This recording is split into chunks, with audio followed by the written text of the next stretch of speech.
hugely frustrating. We spoke about sort of the errors we done last season with regards to losing those vital sort of clinching games, but we started so well start of the season, and it was frustrating as a squad. And again, we're aware of the position, and we're aware what we've done, and it's more again down to our individual errors than sort of Ulster beating us. Yeah, because the fact that Nigel was saying earlier, you didn't concede a try during the game, didn't really look like conceding a try either. That must make it more falling as well.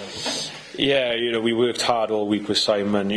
We've looked to sort of the run into the end of the season and how important our defence is going to be, and not to concede a try and to come away with a loss at the end of it was disappointing. But we're aware what's left ahead of us, and Nigel's mentioned we're not in no panic. We're looking forward to Thursday. I'm sure Nigel's mentioned there's a quick turnaround for the boys, and it's nothing better to put things right again. I mean, looking at the situation, you're fifth in the league.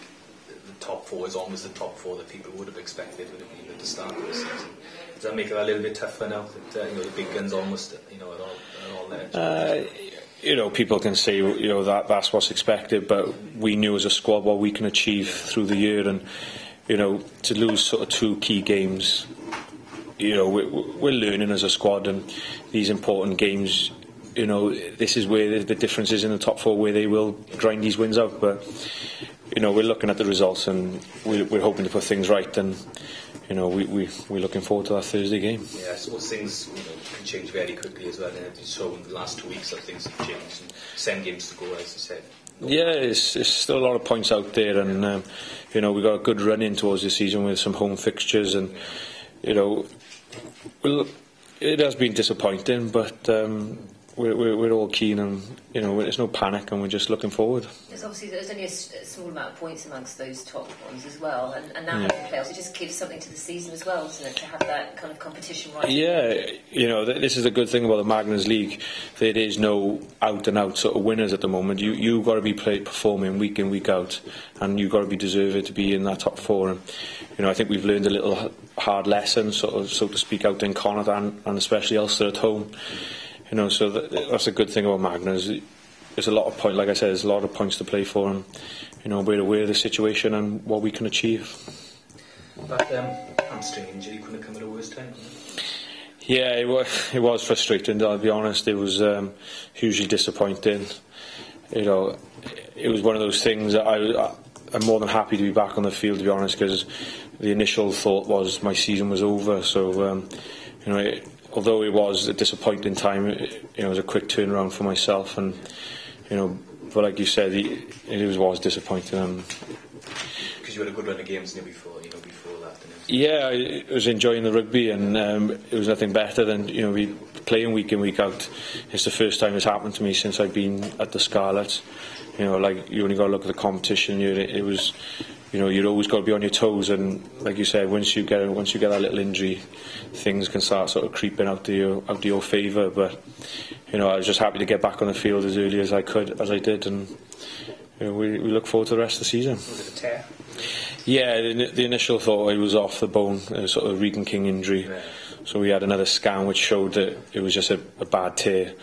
So I was quite happy when I had that second results. So yeah, a lot of work sort of behind the closed doors, and Pat got me back on the field as quickly as he did. God, that initial feeling there when you must have thought it was also. Yeah, I was in a different place for a couple of days, especially waiting for the results, and it was just good to get those results and just to see the progress really after the first sort of week or so. You got your little goals, and it was just nice to get back on that field out in Connacht. Yeah. Obviously, competition. Josh is in the Welsh squad. I mean, it just adds to it all now, doesn't it? Yeah, it's. You mentioned as a squad, this is what you want. You want to be fighting for your position, and Josh, Rob, these guys are at that international scene now, and it is a distant dream. But my main focus is to be playing for Scarlets and keeping those boys on their toes, so it brings the best out of all of us, really. Yeah, well, that's the point, isn't it? To say everyone seems to be thriving on that competition now, and there's nobody's place is safe here. Yeah, definitely. The squad itself, we sort of grown up with each other for the last sort of 5 years. The three of us, and and it's nothing better to see those boys going on and putting that Welsh jersey on and getting their first cap, and especially when they come back, we're still good friends, and it's still that sort of keen competition amongst us all. So it is healthy competition, and that's what it's all about, again, to be playing for that country and to be putting competition on for that red scarlet jersey. How big is this game on Thursday? Yeah, it's going to be up there, one of the biggest games. I like to think I've played in one or two important games, but we've got that short turnaround, and it's a vital game for us. We're aware of Edinburgh; they'll be looking for that victory down here.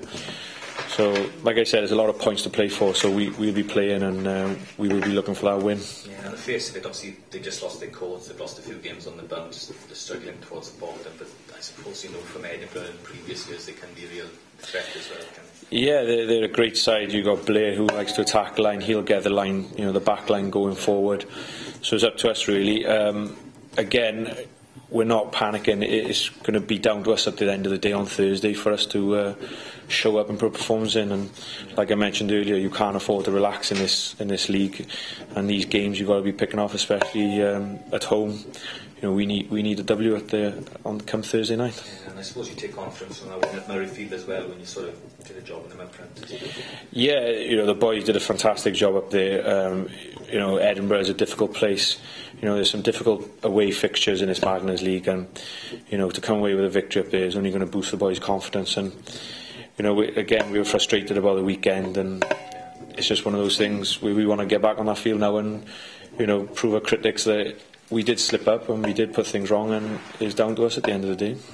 Going to win this on Thursday night and then away to Leinster. How tricky is that? Yeah, it is a tricky fixture. People might say that Leinster might be weakened without the internationals, but they got a great squad in depth, and they've shown that they can put a performance in.